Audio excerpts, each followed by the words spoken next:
iOS 26 Activation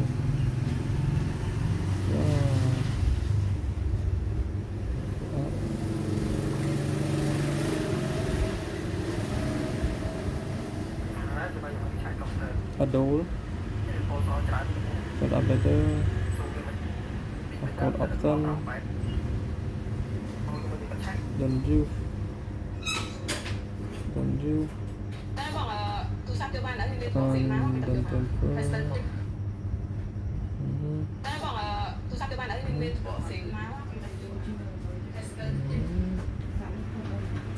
agree continue not now ada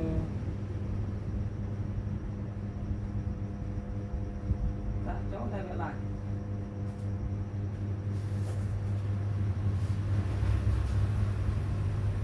rồi bạn hỏi chơi rồi bạn lại đợi chiều kia từ bạn này